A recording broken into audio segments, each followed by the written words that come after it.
आज हम लोग का नंबर है ट्रिग्नोमेट्री का। ठीक। अब ये ट्रिग्नोमेट्री की जरूरत फिजिक्स में क्या पड़ती है, क्यों पढ़ाया जाता है और क्यों हम लोग ट्रिग्नोमेट्री को पढ़ेंगे खासकर फिजिक्स में। और ये ध्यान रखना है, ये मैथ नहीं है, बेसिक मैथ है जो फिजिक्स को आसान करेगी।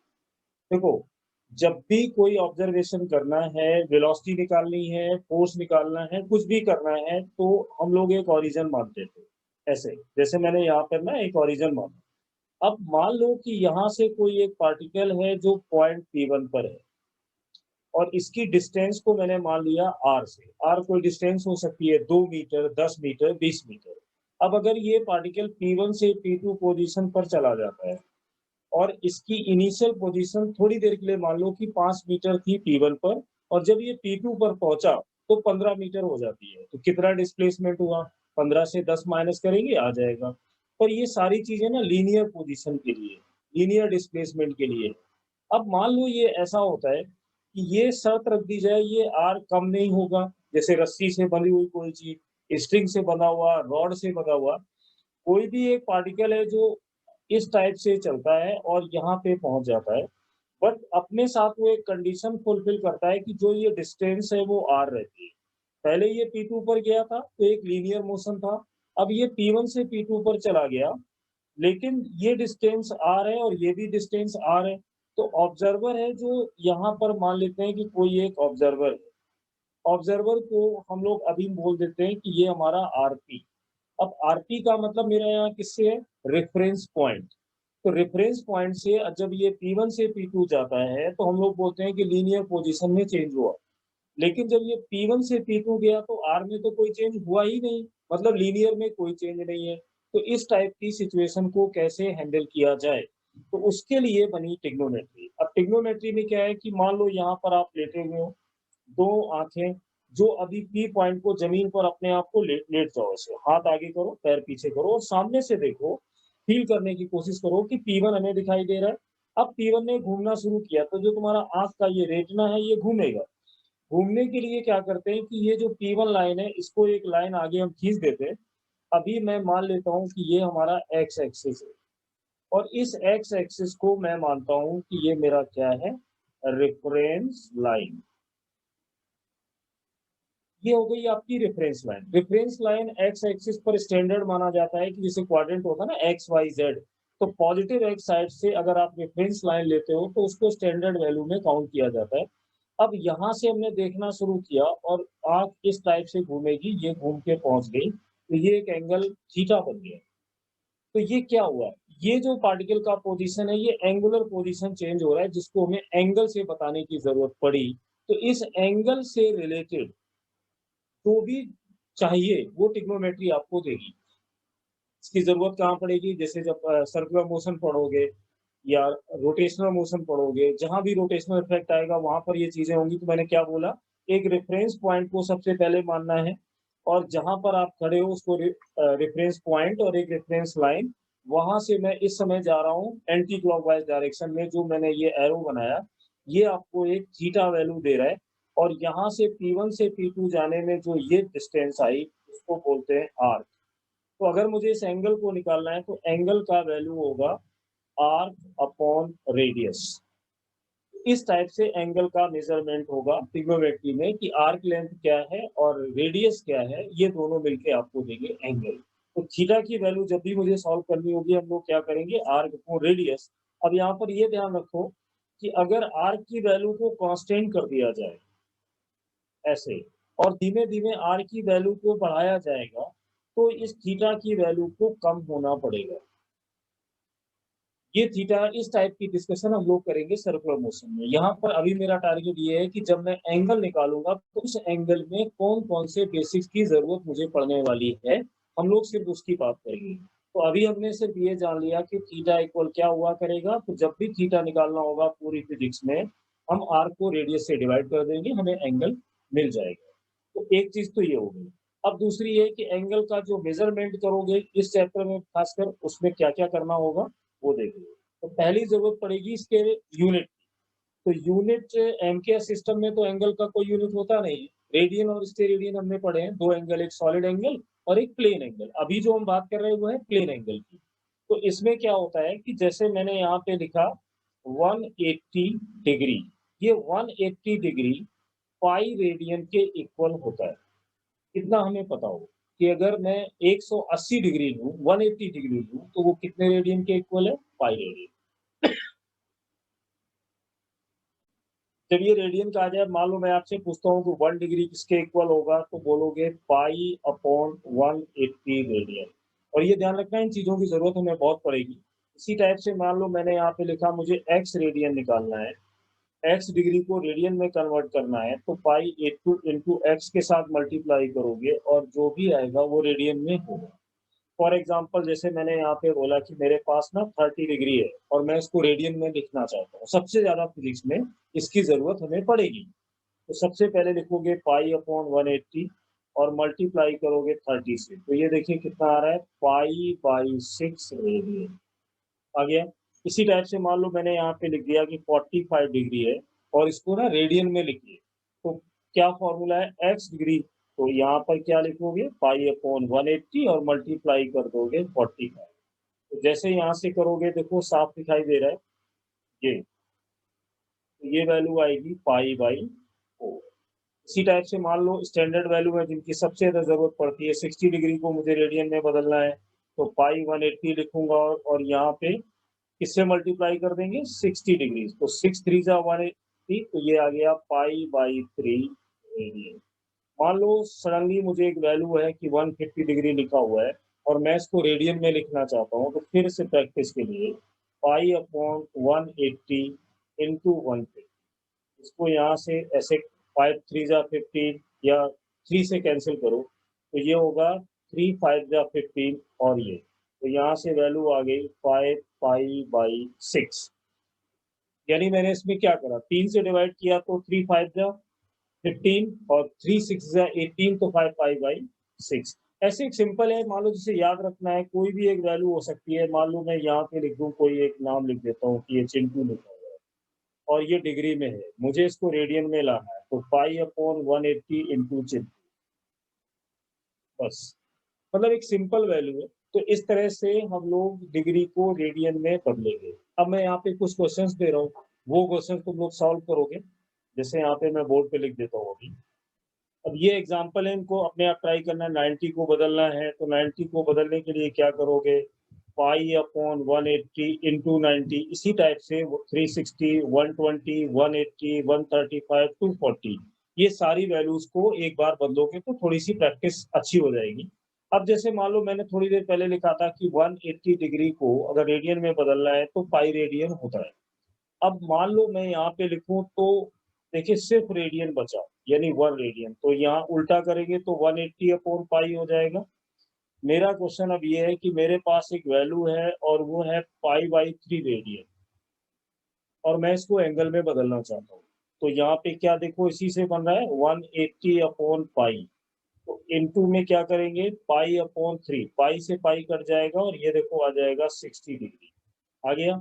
या सिंपली ऐसे समझ लो कि जैसे मान लो आपके पास कहीं लिखा है पाई बाई 6, अब मुझे इसको ना डिग्री में लाना है, तो इतना लंबा ना करते हुए पाई का वैल्यू आपको याद है ना कि 180 डिग्री होता है, तो सीधा सीधा यहाँ पे लिख दो 180 डिग्री, 6 से डिवाइड कर दो, तो ये देखो 30 डिग्री आ गया।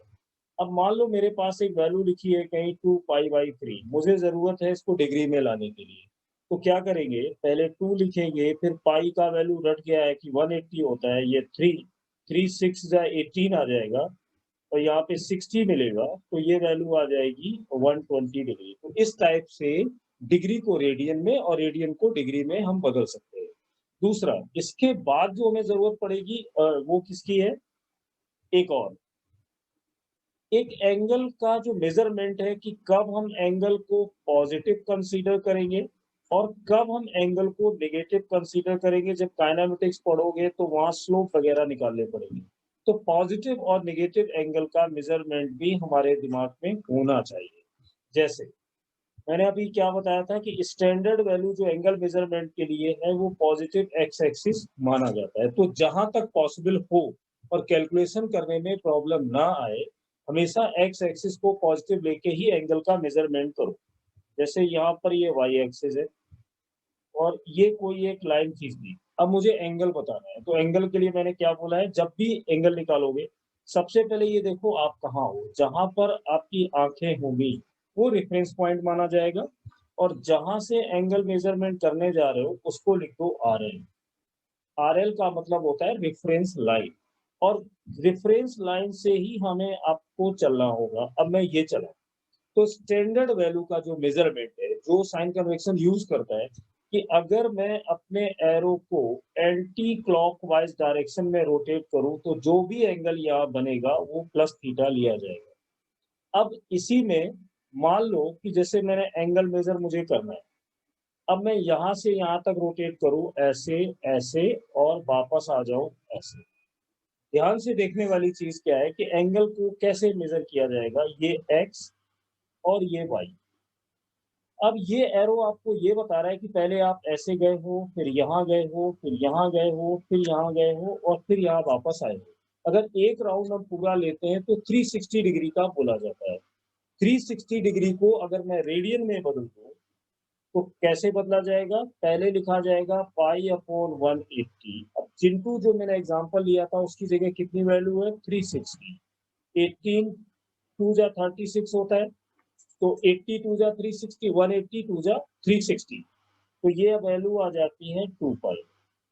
मतलब जब मैं एक राउंड पूरा करूंगा तो 2 पाई घूमा, फिर मैं यहाँ से यहाँ तक फिर चला, तो यहाँ से यहाँ तक जाने में मैंने कितना घूमा, 90 डिग्री। तो इसको फिर से रेडियन में अगर बदल दो तो 180 इंटू 90, तो ये वैल्यू आ जाती है पाई बाई 2। तो पूरा एंगल कितना हुआ, पूरा एंगल हुआ यहाँ से जब आप घूमे तो सबसे पहले कितना चले, 2 पाई चले एक राउंड पूरा करने में, फिर ये एक्स्ट्रा जो मूवमेंट हुई ये हुई पाई बाई 2। तो यहाँ से वैल्यू आ गई 5 पाई बाई 2। टारगेट क्या था, टारगेट हमारा ये था कि ये एंगल जो मैंने निकाला ये पॉजिटिव होगा या नेगेटिव। तो सिंपल है कि इसमें देखो एंटी क्लॉकवाइज अगर होता है तो पॉजिटिव होता है।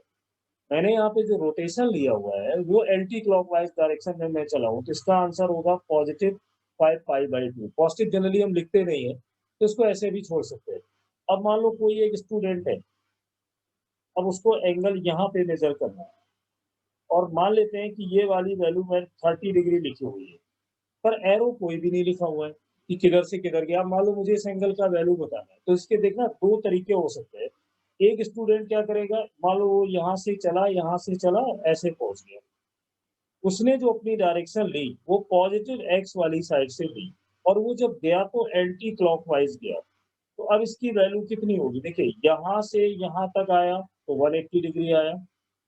30 तुम्हें ये दिया है, ये पूरा होता है 90, क्योंकि अगर मैं इस पूरे क्वाड्रेंट की बात करूं तो ये 90 होगा, जिसमें 30 दिया है, तो यहाँ पे बचा कितना, 60 डिग्री। अब अगर मैं एंगल मेजरमेंट पॉजिटिव एक्स वाली साइड से करूं तो ये 180, 180 में कितना ऐड करना पड़ेगा, 180 ये, और ये साथ में कितना चले, 60 डिग्री। तो वैल्यू कितनी आ गई, 240 डिग्री, और वो भी आई प्लस। ठीक। अब मान लो इस आंसर को मैं लिखना चाहता हूँ रेडियन में। फिजिक्स में जनरली एंगल की वैल्यू को आपको रेडियन में ही लिखना होगा, उसकी आदत डालो। तो क्या है, पाई अपॉन 180। अब एक्स का वैल्यू या जो मैंने चिंटू करके एग्जांपल लिया था वो 240 दिया हुआ है, तो यहाँ पर मल्टीप्लाई कर दो 240। अब देखो 6 4 जा और 6 3 जा, तो ये वैल्यू आ गई 4 पाई बाई 3 प्लस। आ गया समझ में। तो इस तरह से एंटी क्लॉकवाइज जाते हैं तो ये एंगल की वैल्यू कितनी होती है। अब मान लो कि यहीं पर कोई एक दूसरा स्टूडेंट है, वो बोलता है कि मैं इस कन्वेक्शन को फॉलो नहीं करता। अब उसने क्या करा, वो यहाँ से चला और उल्टा जाके यहाँ पे रुक गया, ये पूरा यहाँ तक, मतलब पूरा एंगल उसको लेना है। तो नोटिस करने वाली चीज ये है कि ये क्लॉकवाइज चल रहा है। अब क्लॉकवाइज अगर चलोगे तो एक्स के उल्टे, तो नेगेटिव साइन पहले लगाना होगा, ये साइन कन्वेक्शन हो गई। अब यहाँ से जब आप चले तो कितना हुआ, 90। ये चले तो 30, तो कितना रोटेट किए, 90 प्लस 30, तो ये वैल्यू आपके पास आएगी माइनस की 120। पर एंगल जनरली रेडियन में लिखना है तो पाई अपॉन 180 माइनस रहेगा इंटू 120। अब देखिए 6 2 जा 12, 6 3 जा 18, और जीरो से जीरो कट गया, तो इसका आंसर आ गया माइनस का 2 पाई बाई 3। ध्यान रखना इन चीजों की जरूरत हमें बहुत पड़ेगी, तो पूरी तरह से मैंने जो समझाने की कोशिश की है कि जब भी एंगल मेजरमेंट करोगे, अगर मान लो कि अपने पास कोई भी एक ऐसा एरो बना हुआ है और यहाँ पर मैं एंगल दे दूं ऐसे 30 डिग्री, क्योंकि इन चीजों की जब ट्रिग्नोमेट्री पढ़ोगे, कंपोनेंट बनाओगे, तो ये एंगल बार बार परेशान करेगी। तो ये स्पीड में करने के लिए बेसिक हमारा एकदम क्लियर होना चाहिए कि अगर मैं पॉजिटिव एक्स से जाऊंगा तो ये पूरा एंगल कितना होगा, 90 यहाँ तक और 30 ये, तो बड़े आराम से पता चल गया 120 हुआ, वो भी पॉजिटिव हुआ। लेकिन दूसरा स्टूडेंट है, मान लो वो बोला कि नहीं मैं इधर नहीं जाऊंगा, मैं तो इधर जाऊंगा, तो वो जा सकता है, ऐसा कोई मनाही नहीं है। बट उसको नोट याद ये रखना होगा कि जब उसने 120 लिया तो उसकी डायरेक्शन थी एंटी क्लॉकवाइज यानी पॉजिटिव, और जब वो इधर से चला तो उसकी डायरेक्शन हो गई क्लॉकवाइज। ये 30 पहले से ही दिया है और एक पूरे क्वाड्रेंट का एंगल होता है 90, तो बचा हुआ हिस्सा ये है 60 डिग्री का, पर गया है वो क्लॉकवाइज, तो ये आंसर होगा -60। इस -60 को रेडियन में लिखना हमें आता है, तो इस तरह से प्लस माइनस करोगे। एंगल मेजरमेंट में आप राइट साइड से आते हो या लेफ्ट से आते हो, उससे कोई फर्क नहीं पड़ता। फर्क इस बात का पड़ता है कि अगर हम पॉजिटिव एक्स से अपने एरो को लेके गए हैं तो एंटी क्लॉकवाइज होगा, और एंटी क्लॉकवाइज देखना बहुत आसान है, अपनी घड़ी को देख लो, मालूम पड़ जाएगा एंटी क्लॉकवाइज कौन और क्लॉकवाइज कौन। एंटी क्लॉकवाइज का मतलब हुआ पॉजिटिव और क्लॉकवाइज का मतलब हुआ नेगेटिव। तो इस टाइप से पॉजिटिव नेगेटिव एंगल का मेजरमेंट करोगे और रेडियन में बदलोगे और डिग्री को रेडियन में कैसे बदलोगे। तो ये एक सिंपल पार्ट था। अब इसमें आएगा क्वाड्रेंट सिस्टम की बात और करनी है, वो देखेंगे अगले पार्ट। अब देखो इसमें अलग से सम बेसिक ट्रिग्नोमेट्रिकल फंक्शन, इनकी भी जरूरत बहुत ज्यादा पड़ने वाली है। तो 6 होते हैं टोटल, जैसे sine theta, cos theta, tan theta. अब sine theta, cos theta, tan theta, और साइन का ठीक उल्टा होता है कॉसिक थीटा, कॉस थीटा का उल्टा होता है सेक थीटा, और टेन का उल्टा होता है कॉट थीटा। ये 10th में ट्रिग्नोमेट्री में पढ़ा हुआ भी है। अब इसको फिजिक्स में कैसे यूज किया जाएगा, जैसे कोई भी एक क्वेश्चन आएगा कि एक पार्टिकल है जो P1 से चलकर P2 पर पहुंचा, तो इसकी एंगुलर पोजीशन क्या हुई, कितना एंगल मेजर हुआ, तो यहाँ से एंटी क्लॉकवाइज अगर मैं चला तो ये हो गया हमारा थीटा। अब साइन और कॉस और टेन की वैल्यू निकालने के लिए हमें जो जरूरत पड़ने वाली है वो होगी हाइपोटेनियस कितना है, बेस कितना है, और उसका परपेंडिकुलर कितना है। तो इस चीज को मेजर करने के लिए देखो, जो तुम्हारा ये पॉइंट है इसके पहले कोऑर्डिनेट लिख दो। अब कोऑर्डिनेट लिखोगे कैसे, तो यहाँ से ना एक परपेंडिकुलर मान लो मैंने ये ड्रॉ किया, जब ये परपेंडिकुलर ड्रॉ होगा तो यहाँ पर एंगल हो गया 90। अब आ जाओ बेसिक चीजों की जो हम ज्योमेट्री में पढ़ते हैं, कि जिस एंगल पर आप फोकस करने जा रहे हो उस एंगल के ठीक सामने, कोई भी एंगल हो सकता है, उस एंगल के ठीक सामने हमेशा परपेंडिकुलर लिया जाएगा, जिसको हम लोग लिखते हैं पी से। और पी की वैल्यू अगर मैं बोलता हूँ कि ये मेरा वाई एक्सिस है और ये मेरा एक्स एक्सिस है, तो P का वैल्यू करेस्पॉन्डिंग y हो हम लोग ले सकते हैं, क्योंकि y एक्सिस के अलोंग है। और जब मैं यहाँ पर जाऊंगा तो x एक्सिस के अलोंग हो गया ये x। तो इस P पॉइंट पर पहुंचने के लिए मुझे कितना चलना पड़ा। तो जब भी कोऑर्डिनेट बनाए जाते हैं, आगे मैं उसका वीडियो अपलोड करूंगा, हमेशा आप एक्सिस पर ही चल सकते हो। जैसे एक जगह से दूसरी जगह जाना है, क्वाड्रेंट बनाने जा रहे हो, तो एक्सिस पर ही चलोगे। जैसे मुझे मान लो P पर पहुंचना है, तो मैं पहले एक्स एक्सिस पे ऐसे जाऊंगा ऐसे जाऊंगा, तो कितना चला एक्स। मुझे पी पर पहुंचना है, तो देखो मैं ये जा रहा हूँ, ये जा रहा हूँ, ये जा रहा हूँ, ये जा रहा हूँ, तो मैं वाई पे चला। ऐसा नहीं होता है कि सीधा ओ से चले और पी पे डायरेक्ट पहुंच गए, नहीं। कोऑर्डिनेट लिखने का तरीका है कि आप एक्स वाई जेड एक्सिस पर ही चलोगे, पाथ आपका केवल एक्सिस का ही होता है। तो जैसे मैं एक्स पे चला, फिर मैं वाई पे चला, यहाँ पूछा गया कितना कितना चले, तो एक्स कोमा वाई चले।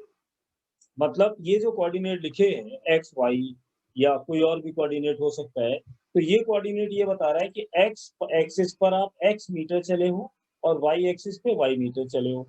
तो अब क्या हुआ, ये जो एंगल के सामने है वो हमेशा होता है परपेंडिकुलर, और 90 एंगल के सामने हमेशा हम लोग लेते हैं हाइपोटेनियस। तो ये 90 है तो इसको बोलोगे हाइपोटेनियस, और जो साइड बच गई वो हो गई बेस।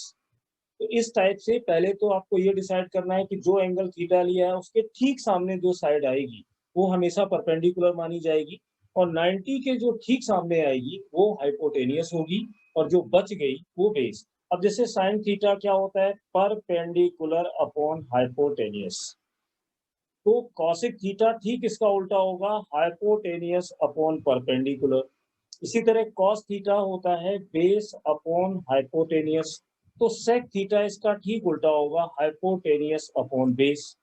टेन थीटा होता है परपेंडिकुलर अपॉन बेस, तो कॉट थीटा होगा बेस अपॉन परपेंडिकुलर। मतलब साइन का उल्टा कॉसिक और कॉस का उल्टा सेक और टेन का उल्टा कॉट। ये भी बेसिक जितने अच्छे करोगे उतना ही फिजिक्स में मजा आने वाला है। अब देखिए परपेंडिकुलर यहाँ पर कितना है, परपेंडिकुलर का मतलब है वाई एक्सिस पर कितना गए, तो ये वाई हो गया। अब हाइपोटेनियस में थोड़ी देर के लिए मान लेता हूँ हाइपोटेनियस की वैल्यू आर है, यानी ये रेडियस है एक सर्कल का, तो हाइपोटेनियस यहाँ पर जो भी होगा वो सर्कल का रेडियस ही होगा। तो इसको लिख सकते हो बेस की वैल्यू कितनी है, यहाँ पे पहले आर लिख दो, बेस एक्स एक्सिस पर है, हाइपोटेनियस आर, परपेंडिकुलर है वाई और बेस कितना है एक्स। ऐसे कॉस थीटा इसका ठीक उल्टा होगा आर अपॉन वाई, और ये होगा आर अपॉन एक्स, इसका उल्टा करते जाना है, और ये होगा एक्स अपॉन वाई। इस टाइप से 6 ट्रिग्नोमेट्रिकल जो फंक्शंस होते हैं। अच्छा, फंक्शन में पीछे अपलोड कर ही चुका हूँ, फंक्शन का यहाँ पे क्या है, थीटा कौन है, इंडिपेंडेंट वेरिएबल। थीटा की वैल्यू यहाँ चेंज हो सकती है, 30, 40, 37, 53, 60 कुछ भी डालोगे। पर साइन देखिए 30 डिग्री का वैल्यू कितना होगा, जैसा मैंने फंक्शन में समझाया था कि फंक्शन एक मशीन टाइप का होता है जिसमें आप कुछ भी डालोगे, जो बाहर निकलेगा वो डिपेंड करेगा कि आपकी मैन्युफैक्चरिंग मशीन कैसी है। उसी तरह से जैसे यहाँ पर पूछा गया कि फंक्शन कितना है, तो साइन का फंक्शन है और थीटा यहाँ पर होगा इंडिपेंडेंट वेरिएबल। अब थीटा होता है 30 डिग्री, जिसको जब हम रेडियन में लिखते हैं तो वो आता है π/6। लेकिन अब ये 30 डिग्री की वैल्यू कितनी होगी वो ये ट्रिग्नोमेट्रिकल फंक्शन डिसाइड करेंगे। अगर साइन में 30 डालोगे तो कुछ और आएगा, कॉस में 30 डालोगे तो कुछ और आएगा, देखिए थीटा वही है। अगर मैं थीटा की वैल्यू थोड़ी देर के लिए 30 ले लूं, तो यहाँ पे डालूंगा साइन 30 कुछ और आएगा, आगे मैं बताऊंगा। इसमें डालोगे तो कुछ और आएगा, टेन में डालोगे तो कुछ और आएगा, कॉसिक में डालोगे तो कुछ और आएगा, सेक में कुछ और आएगा और कॉट में कुछ और आएगा। एडवांस की अच्छी फिजिक्स करनी है तो रटनी नहीं है कोई भी चीजें, ये दिमाग में सेट हो गया कि यार थीटा तो हमारा इंडिपेंडेंट वेरिएबल है। अब मैं डालूंगा किसमें, वो तो फंक्शन सबके अलग अलग है, कोई साइन का फंक्शन है, कोई टेन का फंक्शन है, कोई सेक का फंक्शन है। तो जब 30 डिग्री डालोगे तो वो फंक्शन डिसाइड करेंगे कि वैल्यू कितनी आने वाली है। तो फंक्शन तक जाने के लिए मुझे ये जानना जरूरी है कि साइन परपेंडिकुलर है तो हाइपोटेनियस होता है, या टेन का वैल्यू परपेंडिकुलर अपॉन बेस होता है, और मुझे ये भी पता होना चाहिए कि ये बेस परपेंडिकुलर हाइपोटेनियस कैसे डिसाइड होते हैं।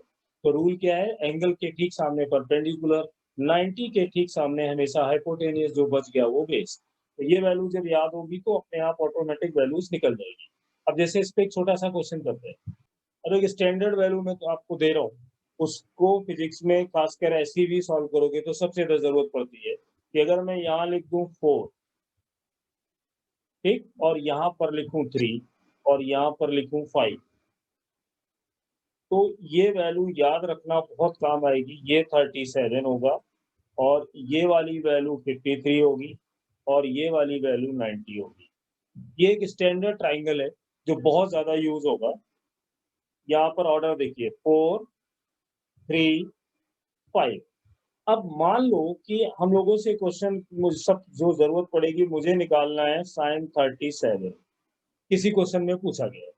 तो अब मेरा टारगेट ये है कि यार ये फंक्शन तो है साइन का और इसका इंडिपेंडेंट वेरिएबल है 37। साइन का जो फंक्शन होता है वो डिसाइड होता है परपेंडिकुलर अपॉन हाइपोटेनियस से। अब मैंने जो एंगल लिया वो 37 लिया, तो 37 के सामने वाली जो साइड है ये वाली, ये रोल प्ले करेगी परपेंडिकुलर का। तो मैंने यहाँ पे क्या लिख दिया 3। हाइपोटेनियस होता है 90 के ठीक सामने, वो मुझे दिया है 5, तो ये हो गया 5। तो साइन 37 की वैल्यू कितनी आ गई, 3/5। मान लो इसी में हमें जरूरत पड़ जाती है कि साइन 53 कितना होगा। अब साइन 53 निकालने के लिए देखिए क्या बदलेगा, अभी ये फॉर्मूला तो वही है परपेंडिकुलर अपॉन हाइपोटेनियस, लेकिन रूल ये कहता है कि जिस एंगल पर फोकस कर रहे हो उसके ठीक सामने वाली साइड ही परपेंडिकुलर हो सकती है। तो ये एंगल है 53, इसके ठीक सामने देखो ये है ना परपेंडिकुलर। अब ये वैल्यू हो गई 4 और हाइपोटेनियस हो गया 5। देखिए साइन 53 का वैल्यू बदल गया। इसी टाइप से मान लो मैंने आपसे पूछा कि बताइए cos 37 कितना होगा। मैंने ये 37 53 इसलिए लिए हैं कि सबसे ज्यादा ये यूज होते हैं। अब 37 देखिए cos का पहले तो आपको ये याद हो कि बेस अपॉन हाइपोटेनियस होता है। अब बेस का वैल्यू कितना है, तो बेस का वैल्यू कैसे निकालोगे, एंगल पर पहले फोकस करोगे 37, इसके ठीक सामने 3 होगा परपेंडिकुलर, 90 के सामने होगा हाइपोटेनियस 5, जो बच गया वो बेस, तो बचा कौन 4, हाइपोटेनियस कितना 5, तो ये cos 37 हो गया।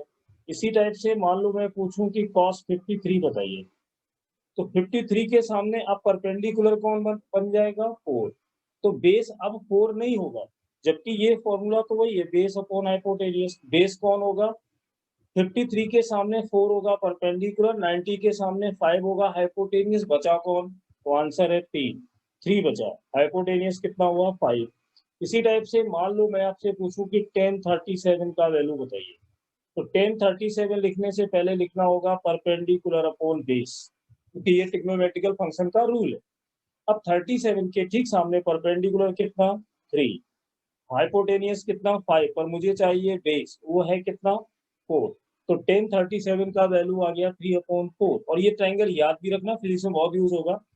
इसी तरह से मान लो मैं आपसे सडनली पूछूं cot 53 बताइए, तो cot 53 यानी tan का उल्टा होता है, तो ये होगा बेस अपॉन p, यानी पर बेस अपॉन परपेंडिकुलर। अब देखिए 53 के ठीक सामने 4 तो हो गया परपेंडिकुलर, बेस हो, अब देखना मुझे चाहिए पहले बेस, जो इसमें होगा 3 और परपेंडिकुलर होगा 4, तो ये आ गया 3/4, ये देखिए।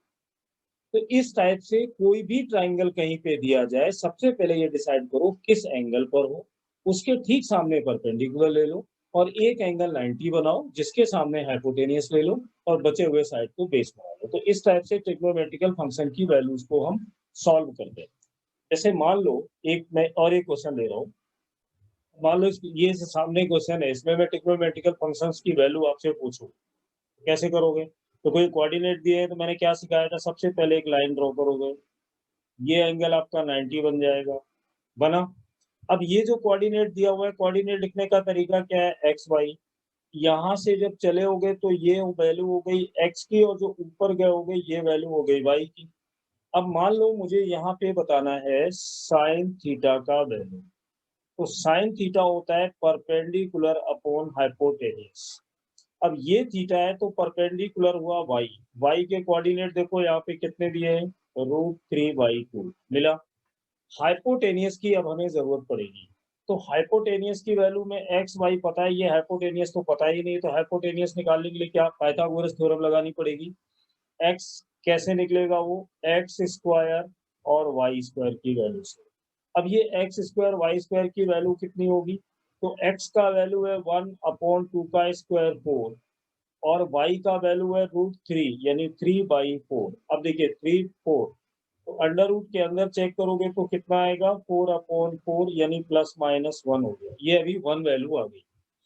तो अब बताइए परपेंडिकुलर का वैल्यू है आपके पास √3/2 और हाइपोटेनियस का वैल्यू है 1, तो इसका आंसर कितना हुआ, √3/2 आ गया।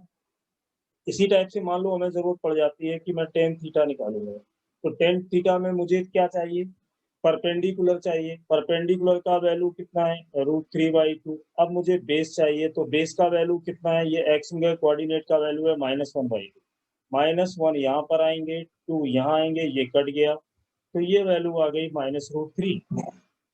मतलब यहाँ पे मेरा एंगल पर्पस नहीं था, पर्पस ये था कि साइन और कॉस को हम कैसे कैसे फटाफट यूज कर देते हैं। इसके बाद अब अगले वाले सेक्शन में हम लोग चलेंगे कि ट्रिग्नोमेट्रिकल फंक्शन में अगर एंगल का वैल्यू 90 से ज्यादा हो तो साइन और कॉस की वैल्यू कैसे निकालेंगे, उसको देखें अगले पार्ट में। अब इसमें देखो, जैसे rules for finding trigonometrical ratio angle greater than 90 पर हमारा जाने का टारगेट है, तो इस पे जाने से पहले कुछ 10th क्लास का बेसिक हमें बिल्कुल क्लियर होना चाहिए। जैसे क्वाड्रेंट सिस्टम के अकॉर्डिंग इसको 4th क्वाड्रेंट में डिवाइड किया गया। जब अगर मैं इसको रेफरेंस पॉइंट मानूं और पॉजिटिव एक्स एक्सिस को रेफरेंस लाइन, तो एंगल के मेजरमेंट के लिए जब हम लोग यहाँ से यहाँ तक चलेंगे तो वैल्यू होगी 90 डिग्री। अब अगर मोर देन 90 यहाँ पे समझ में आ ही रहा है कि ये कितना हुआ 180 डिग्री, यानी ये क्वाड्रेंट कहाँ से कहाँ तक की वैल्यू बताएगा, तो 90 से 180 तक की। यहाँ से कितना होगा 180 से लेकर जाओगे तो 270 पर रुकोगे, और अगर लास्ट वाले में बात करेंगे तो 270 से लेकर हम लोग जाएंगे 360 के पास तक।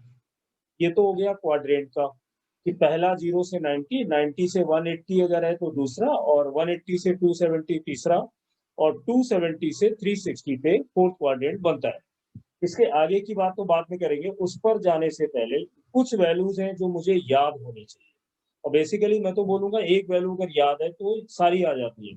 जैसे साइन 0 की वैल्यू से शुरू करो, तो साइन 0 का वैल्यू होता है 0 डिग्री, साइन 30 होता है 1/2, और साइन 37 का वैल्यू जो पीछे मैंने बताया था, याद रहे तो बहुत अच्छा है, 3/5, और 45 का वैल्यू है 1/√2, और 53 का वैल्यू होता है 4/5। ये वैल्यूज अगर याद हो जाए तो ज्यादा अच्छा है, क्योंकि 10th में जनरली हम लोग 37 और 53 की बात नहीं करते थे, पर यहाँ पर जब मैकेनिक सॉल्व करोगे तो ये दोनों वैल्यूज बहुत इंपॉर्टेंट रोल प्ले करेगी। साइन 37 3/5 और साइन 53 4/5। साइन 60 का वैल्यू होता है √3/2, साइन 90 का वैल्यू होता है 1, और साइन 180 का वैल्यू होता है 0।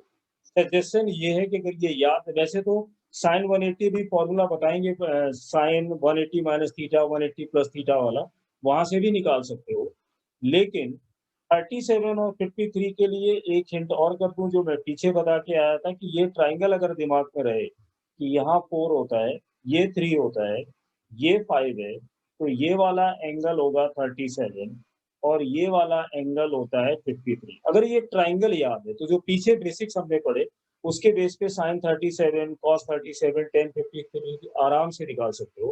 तो एक सजेशन ये भी है कि ये ट्राइंगल अगर कॉपी के टॉप पे लिखा रहेगा तो ज्यादा हेल्प करेगा, कि 4 से शुरू करो, 4 3 5, यहाँ पर 37, यहाँ पे 53। तो मान लो मुझे निकालना था साइन 37, तो देखो परपेंडिकुलर 3 है, हाइपोटेनियस 5 है, इजिली आ गया 4/5।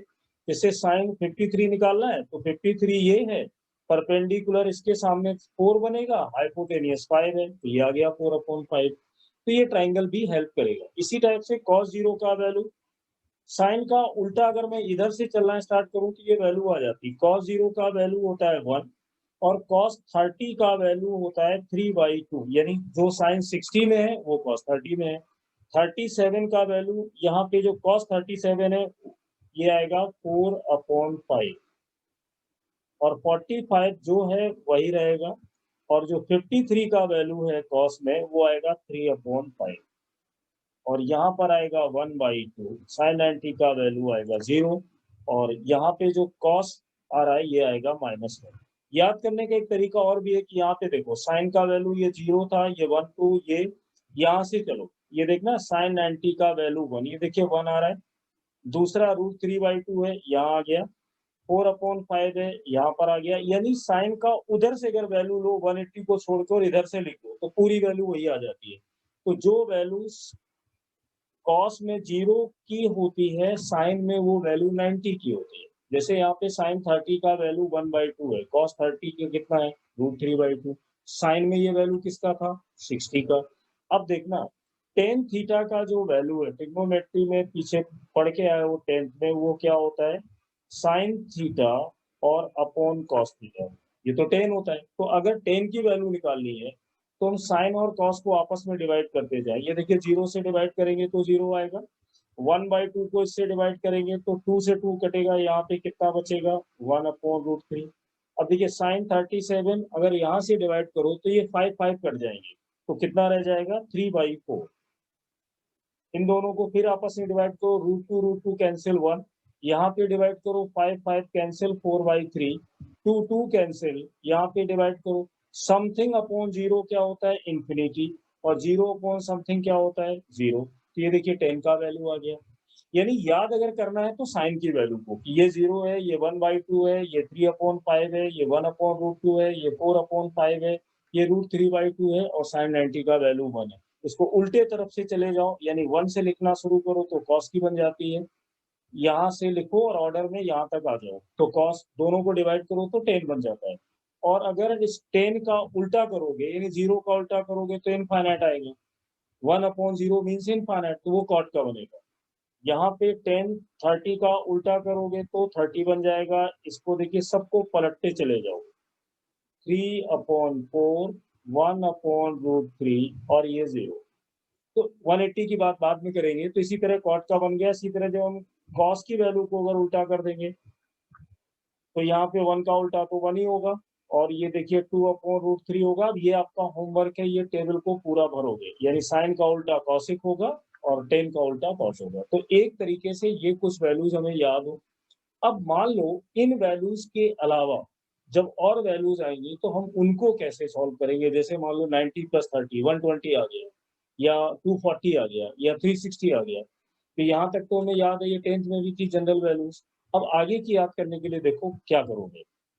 देखो, इसमें एक सिंपल से कुछ रूल बताएंगे, उसके अकॉर्डिंग चलना। जैसे मान लो मैंने यहाँ पे लिखा साइन 90 - थीटा, और जितनी जरूरत है फिजिक्स में मैं उतने ही लिखूंगा, ज्यादा फालतू के लिए नहीं।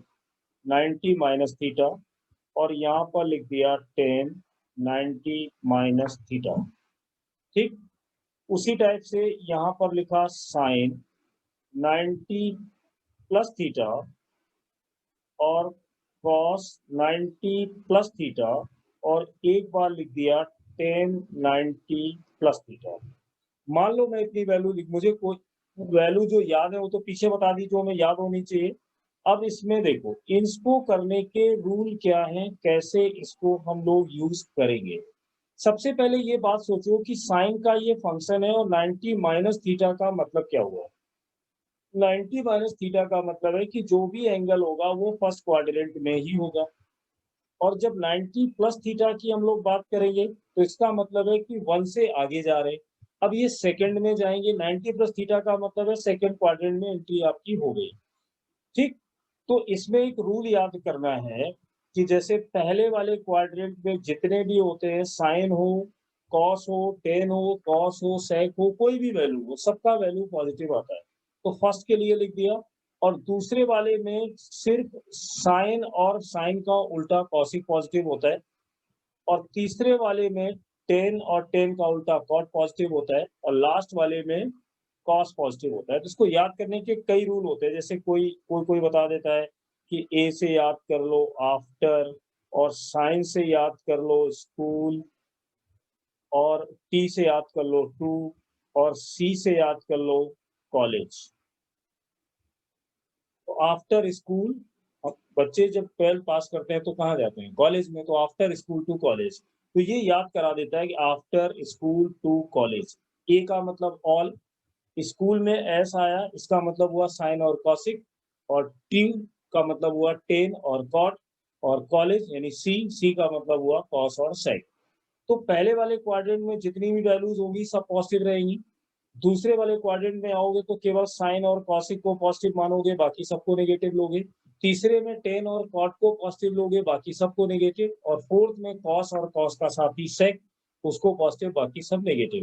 तो साइन 90 - थीटा से पहले आप पहले ये देखिए कि साइन का जब यहाँ लिखोगे तो ये बदल जाएगा कॉस में। ध्यान से देखना, जब यहाँ पर कॉस है तो ये बदल जाएगा साइन में, और जो टेन है वो बदल जाएगा कॉट में। और बढ़िया ये होगा कि जो नीचे वाला लिखा है इसको हम लोग यहाँ पे नहीं लिखते, इसकी जरूरत हमें नहीं पड़ेगी। ऐसा मेथड हम लोग डेवलप कर लेंगे कि वो अपने आप हो जाएगा। अब देखिए, sine 90 - theta cos, cos 90 - theta sine, और टेन 90 - थीटा कॉट। अब ये जो थीटा लिखा है यहाँ पे थीटा लिख दो। ये लास्ट में देखिए 90 से जो माइनस किया गया वो थीटा आ गया, ये माइनस किया गया वो थीटा आ गया। अब क्या यहाँ पर प्लस माइनस कुछ आने वाला है? नहीं, क्योंकि sine 90 - theta, cos 90 - theta, tan 90 - theta, ये सारी वैल्यूज पहले क्वाड्रेंट में रहेंगी। तो पहले में रहने का मतलब है कि वहां पर सब पॉजिटिव होते हैं, तो कोई टेंशन नहीं। अब लेकिन अगर यही वैल्यूज साइन 90 प्लस थीटा में लिख दी गई, तो कैसे सोचोगे? पहले तो ये देखोगे कि यहाँ पे 90 लिखा हुआ है यानी π/2 वाला फॉर्मेट है, यहाँ पे साइन लिखा हुआ है तो साइन बदलेगा कॉस, बदल गया। एंगल क्या है? थीटा, तो यहाँ थीटा लिख दिया। अब ये सोचो कि 90 प्लस थीटा आपका कौन सी क्वाड्रेंट है, तो आंसर आया दूसरे वाले।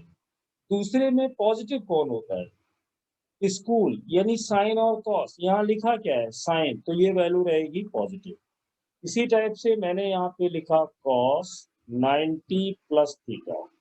अब ये 90 लिखा हुआ है तो कॉस बदलेगा साइन में, ये थीटा है, ये भी लिख दिया। अब सोचो 90 प्लस थीटा सेकेंड क्वाड्रेंट में है, फंक्शन किसका है? तो फंक्शन है कॉस का। क्या कॉस का फंक्शन सेकेंड क्वाड्रेंट में पॉजिटिव होता है? नहीं, इसमें सिर्फ साइन और कॉसिक हो सकते हैं, तो यहाँ पर आएगा माइनस।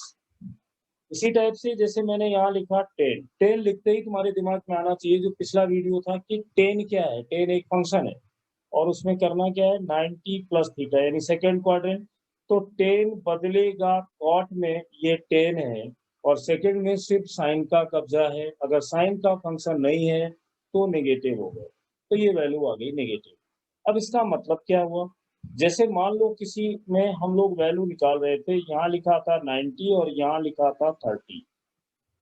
मतलब किसी ने हम लोगों से बोला कि बच्चों एक काम करो, 120 डिग्री का वैल्यू बताओ कितना होगा साइन में। मतलब यहाँ पर लिख दिया साइन, और इसको ऐसे देते हैं तो पूरी तरह से सही हो जाएगा कि मान लो पूरी वैल्यू दी जाए, फंक्शन दे दिया गया y इक्वल साइन का फंक्शन है और इंडिपेंडेंट वेरिएबल का वैल्यू है 120। पूछा गया इसकी वैल्यू बताइए, तो साइन 120 तो जनरली हमें याद नहीं होता है, तो उसके लिए हम ऐसा तोड़े कि 90 में क्या ऐड कर दे कि 120 हो जाए, तो दिमाग से आएगा कि 90 प्लस 30 कर दो 120 आ जाएगा। ये बात हो गई इंडिपेंडेंट वेरिएबल की। पर इंडिपेंडेंट वेरिएबल का वैल्यू क्या आएगा? Who will decide? तो आंसर है फंक्शन विल डिसाइड। फंक्शन किसका है? साइन का। 90 प्लस थीटा किस क्वाड्रेंट में जाएगा? दूसरे वाले में। तो दूसरे वाले में पॉजिटिव कौन होता है? साइन, और यहाँ साइन दिया है तो पहली चीज हो गई कि प्लस लिखेंगे। 90 अगर यहाँ पे लिखा है तो ये साइन बदलेगा, किस में बदलेगा? तो आंसर है कॉस में बदलेगा। तो यहाँ पर अब ये फंक्शन साइन का जो फंक्शन था वो कॉस में बदल गया। थीटा की वैल्यू कितनी थी? 30 डिग्री, तो यहाँ पर कितना लिखना पड़ा? 30 डिग्री। कॉस 30 का वैल्यू कितना होता है? पीछे वाली टेबल में मैं पढ़ा के आया, तो आंसर आ गया √3/2 प्लस का √3/2, ऐसे इसकी वैल्यू निकालेंगे। अब मान लो कि कोई एक एग्जांपल और यहाँ पे ले, नोट्स अच्छे से बनाना तुम लोग। जैसे मान लो अगला फंक्शन दे दिया गया कि y इक्वल 10 150 डिग्री का वैल्यू बताइए। दो चीजें सोचनी है, जैसे पहले पढ़ा था फंक्शन, ये क्या लिखा हुआ है? y फंक्शन है पर किसका? 10 का। इंडिपेंडेंट वेरिएबल यहाँ कितना है? 150। अब सोचो 150 का वैल्यू जनरली तो हमें याद होता नहीं है, तो 90 में कितना ऐड करें कि 150 हो जाए? तो आ गया 60 डिग्री, या इसमें ऐड कर दो तो आ जाएगा। अब ये तो हो गया इंडिपेंडेंट फंक्शन किसका? 10 का। आगे सोचा यार यहाँ 90 दिया है तो ये फंक्शन बदलेगा जब 90 प्लस थीटा के अकॉर्डिंग, तो थीटा का वैल्यू यहाँ कितना है? अपने फॉर्मूले से कंपेयर करो तो 60 है। 10 किस में बदलेगा? तो आंसर मिला कॉट में बदलेगा। थीटा की वैल्यू कितनी है? 60 लिख दी। अब ये 10 जब यहाँ लिखा जाएगा 10 का फंक्शन कॉट में, तो ये प्लस लिखा जाएगा या माइनस लिखा जाएगा? तो तुम्हें सोचना पड़ेगा कि 90 प्लस का मतलब मैं सेकंड में चला गया, और सेकंड में साइन फंक्शन ही पॉजिटिव हो सकता है, यानी ये नेगेटिव होगा। अब सोचो 10 60 की वैल्यू कितनी होती है, क्योंकि कॉट 60 तो दिमाग में जल्दी आएगा नहीं, तो 10 60 सोचने के लिए जब भूल गए मान लो एग्जाम में, तो ऐसे सोचो यार ये साइन अपॉन कॉस होता है, तो लिख दूंगा साइन 60 और यहाँ लिख दूंगा कॉस 60। अगर भूल जाओ, साइन 60 याद आ जाएगा √3/2 होता है, और कॉस 60 1/2 से 2 कट गए, यानी ये √3 आता है।